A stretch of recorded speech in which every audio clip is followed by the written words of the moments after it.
Minkejja li kien strumentali biex tinħareġ liġi li tkopri l-ħaddiema couriers fuq diversi pjattaformi, il-General Workers Union qalet li xorta waħda għadhom isiru diversi abbużi min ħaddimhom.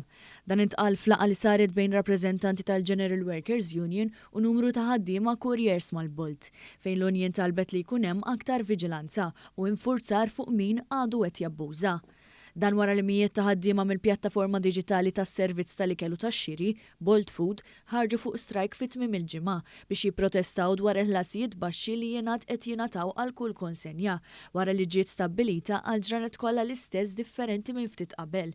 Il-Ministru għall-Interni Sigurtà u x-Xogħol Byron Camilleri pubblikament tal appoġġ tiegħu lil ħaddiema li qed isemmaw leħinhom fuq il-kondizzjonijiet u drittijiet tagħhom filwaqt li ħeġġeġ lil ħaddiema biex jissieħbu f'union u biex ifittxu l-bib tal-Ministeru ħalli tingħatalhom kull għajnuna neċessarja.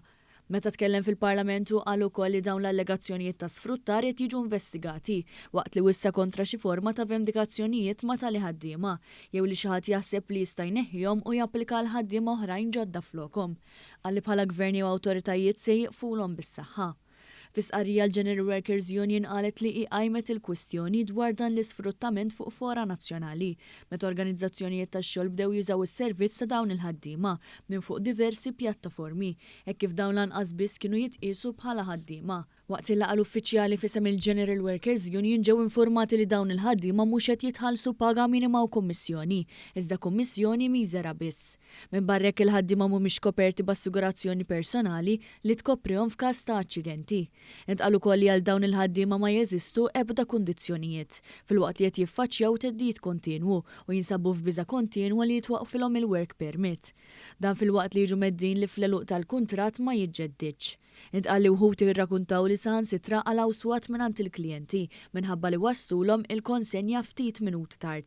Il-General Workers Union talbet lil dawn il-ħaddiema biex jieħdulhom kopji tal-kuntratt tax-xogħol tagħhom biex tkun tista' tiddiskuti l-każi tagħhom mad-dier u l-kumpaniji li jaħdmu magħhom. Aktar laqgħat bejn iż-żewġ partijiet mistennija fil-waqt li sar appell biex il-ħaddiema li jinsabu fl-istess sitwazzjoni jitkellmu. Il-General Workers Union żiedet tgħid li se tibqa' tiddefendi drittijiet u d-dinjità ta' dawn il-ħaddiema kollha bil-mezzi kollha li tipprovdi l-liġi. Brabta ma' dan l-istrajk Bolt Malta kienet qalet li waqt li tirrispetta l-aġir tal-ħaddiema biex jipprotestaw, fakret li fl-aħħar xhur il-kumpanija żiedet l-ammont ta' sigħat li dawn il-ħaddiema qed jaħdmu. U ma temmew jgħidu li l-kumpanija Bolt taħdem ma' kumpaniji oħrajn li joffru servizz ta' deliveries u huma dawn il-kumpaniji responsabbli mill-ħlas dovut lil ħaddiema u mhux Bolt innifisha.